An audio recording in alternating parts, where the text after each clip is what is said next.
जितने आस्था चैनल पर कथा सुन रहे हो, जितने फेसबुक और यूट्यूब पर सुन रहे हो, बहुत सावधानी से सुनना। प्रतिपदा है आज। जिनके घर में ज्यादा रोग हो, बीमारी हो, ज्यादा तकलीफें आ रही हो, कष्ट बढ़ रहा हो, बीमारियां बढ़ रही हो, या भय लग रहा हो, डर लग रहा हो, हृदय चित्त में कहीं ना कहीं आपको भय का भान हो रहा हो, तो एक लोटा पानी, एक कलश में जल भर कर रख लीजिए और रात भर उसको रखे रहने दो। नवरात्र चल रहा है, उस कलश को रात भर रखकर सुबह सुबह उस कलश में एक बेलपत्र डालकर उस जल को नीम के पेड़ के नीचे, जहां नवरात्रे में नीम के पेड़ के नीचे सारी विद्याएं, आदि शक्तियां, सारी देवी उस नीम के पेड़ के नीचे विराजमान रहती हैं। उस कलश में एक बेलपत्र डालकर रात भर रखकर उस जल को पूरे घर में घुमाकर उस नीम के पेड़ के नीचे समर्पित कर दीजिए महाराज। घर में भय लगना बंद हो जाएगा, कोई बड़ी बीमारी आपको घेरेगी नहीं और उस बीमारी से, उस रोग से आप मुक्त रहेंगे।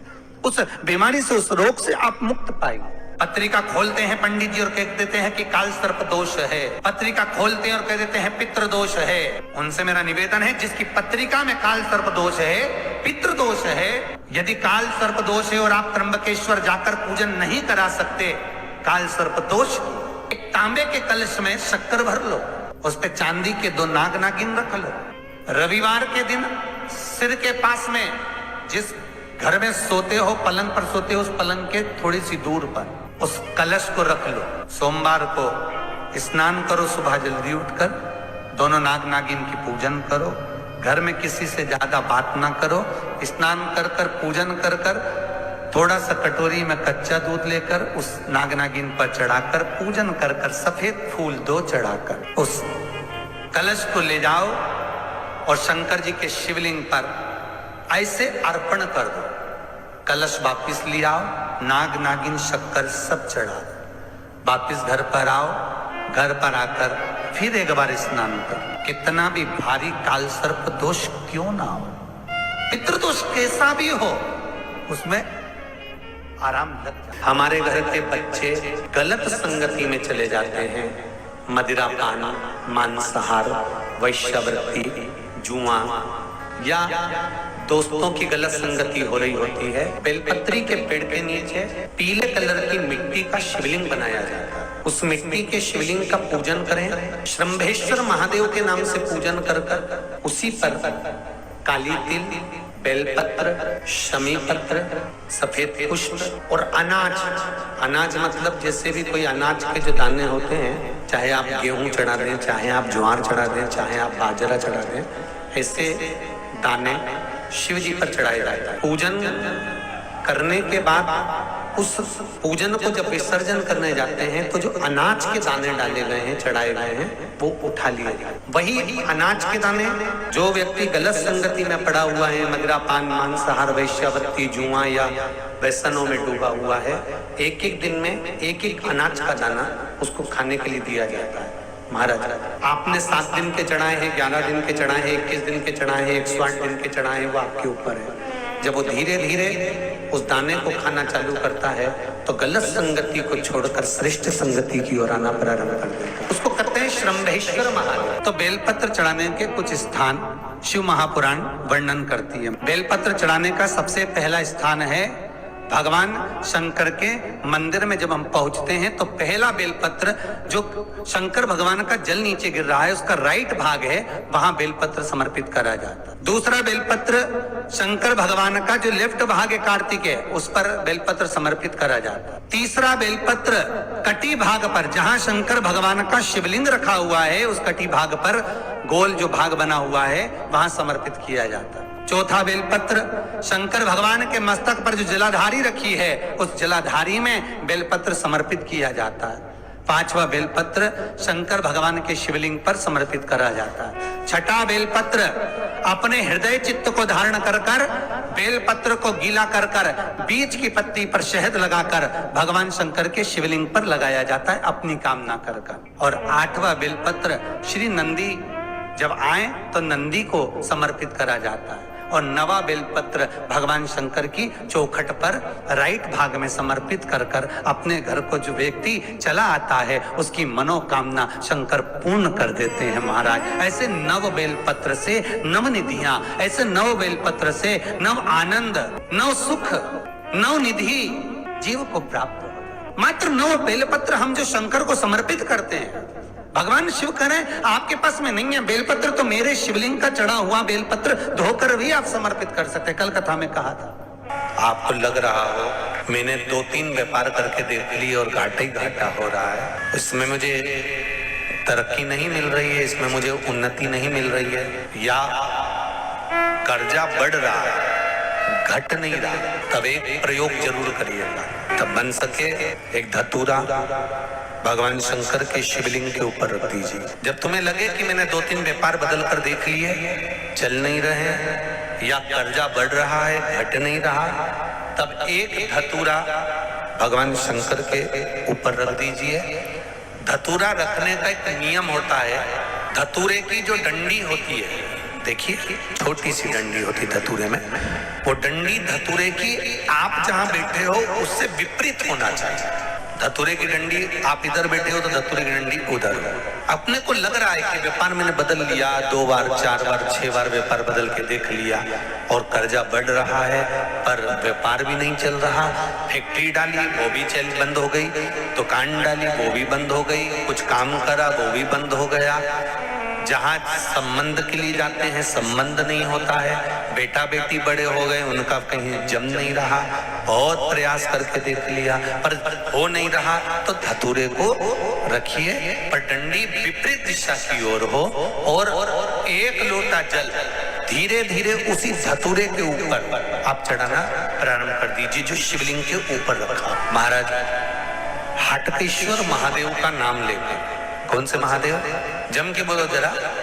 हाटकेश्वर महादेव का नाम लेकर जो जल समर्पित करा जाता है और उस जल को समर्पित करने के बाद उसी धतूरे को वापस घर में ले आया जाता है। वापिस लिया, उसके बाद तुम जिस कार्य में हाथ डालोगे और जो कार्य करना चाहोगे उसमें सफलता मिलना चालू हो जाएगी और कर्जा भी धीरे धीरे चूकना प्रारंभ हो जाएगा। संबंध नहीं हो रहे होंगे तो संबंध होना प्रारंभ। शंकर भगवान पर के तांबे के लोटे से ही जल चढ़ाना चाहिए, स्टील के लोटे से नहीं। प्रयास करा करो तांबे के लोटे से जल चढ़े, कि तांबे का लोटा जिसका मुख छोटा हो, गला लोटे का मुख छोटा हो, ऐसे लोटे से जब हम भगवान का अभिषेक या पूजन करते हैं तो उससे बीमारी समाप्त होती है, रोग छिन्न होता है। तांबे के लोटे से शंकर भगवान को दूध चढ़ाना चाहिए, नहीं चढ़ाना चाहिए? शास्त्र कहता है तांबे के लोटे से दूध चढ़ाने से पूत छिन्न होता है, इसलिए तांबे के लोटे से दूध ना चढ़ाएं। अगर दूध चढ़ाना है तो स्टील का पात्र ले लें, चांदी का पात्र ले लें, आदि दूसरे पात्र ले लें, पर तांबे के पात्र से दूध ना चढ़ाएं। शिव महापुराण में एक बात अच्छी लिखी है और स्कंद पुराण में भी लिखी है कि यदि तुलसी और बेलपत्र, क्या क्या चीज, तुलसी और बेलपत्र बिना नहाए स्पर्श नहीं करना चाहिए।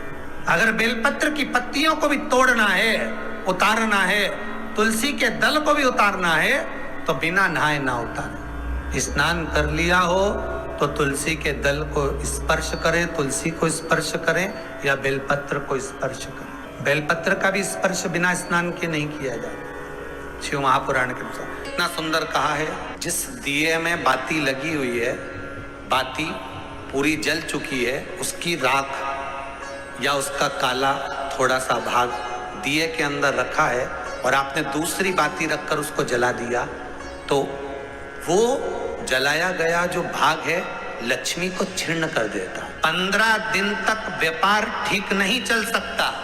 एक बार प्रैक्टिकल करके देखना। दिए के अंदर अगर कोई बाती जल गई, जलने के बाद ठंडी हो गई, ठंडी होकर उसमें राख पड़ी हुई है या उसके अंदर कोई काला सा, आप गोल बत्ती लगाते तो काला का एक भाग काला काला सा जला हुआ उसके अंदर रह जाता है। कई लोगों की आदत रहती है कि अभी शाम का टाइम तो है, उसको कौन हटाए, उसी में अपन दूसरी बत्ती रख दो, जला दो, उसी में रखकर दूसरी बत्ती जला दो।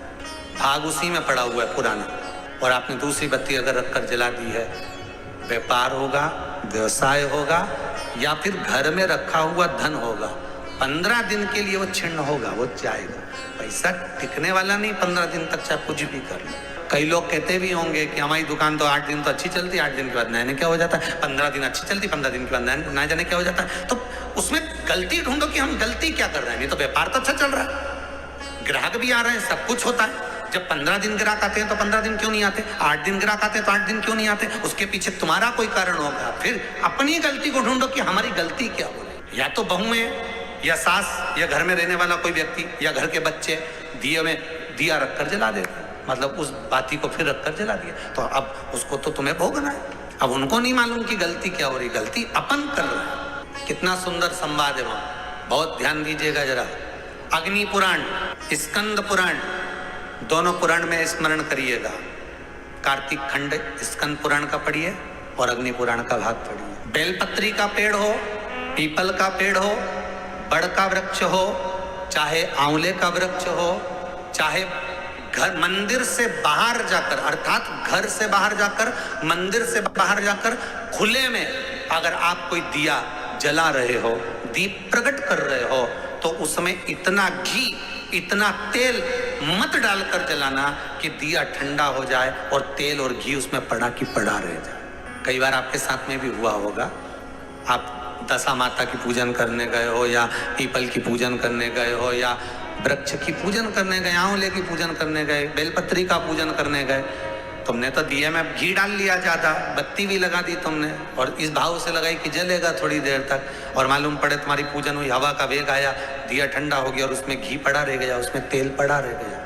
महाराज, जिस व्यक्ति ने दिया लगाया, जिस व्यक्ति ने दीप लगाया हुआ है, और अगर वो कुंवारी अवस्था में है तो अकेला शरीर का कष्ट भोगता है, और अगर उसकी शादी हो गई होती है तो पति और पत्नी दोनों को शरीर का कष्ट भोगना पड़ता है। कहीं कमर दुखेगी, कहीं घुटना दुखेगा, कहीं पीठ दुखेगी, आंखों में जलन होगी, कहीं ये सिर का जो गले का भाग होगा, कान के पास का, ये दुखना चालू हो जाएगा, ये पीछे का भाग दुखेगा। तो कई डॉक्टरों को दिखाओगे, इलाज देखो जरा, क्या सब हमें जांच कर लो, जांच में तो कुछ भी नहीं निकल रहा, दवाई भी खाते हैं, थोड़े दिन आराम लगता है, फिर वैसे हो जाता है। कारण निकालना है तो कारण ढूंढो कि हमारे पुराण क्या कर रहे हैं। कारण हमने खुद उत्पन्न करा है कि किसी वृक्ष की पूजन करी, उसमें तेल घी की मात्रा इतनी बढ़ा दी कि हम तो गए, जब तक बैठे दिया जल रहा था, उठ के गए, हवा लगी, दिया ठंडा हो गया, और उसमें जितने समय तक वो घी और तेल पड़ा हुआ है, 15 मिनट, 10 मिनट, 25 मिनट, 50 मिनट, 1 दिन, 2 दिन, 4 दिन,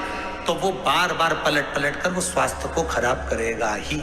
चाहे कुछ भी कर लो, कितनी भी जांच कराओ, कितनी भी जांच कराओ, फिर तुम अपने हॉस्पिटल में जाओ, जांच कराओ, लिख दी उनने तो कि इसकी जांच कराओ, ने उसकी जांच कराओ। गलती ढूंढो कि अपन क्या गलती कर रहे हैं, गलती किस जगह पर हो रही है। श्री शिवाय नमस्तुभ्यम, सब बोलिए एक बार जमकर, श्री शिवाय नमस्तुभ्यम।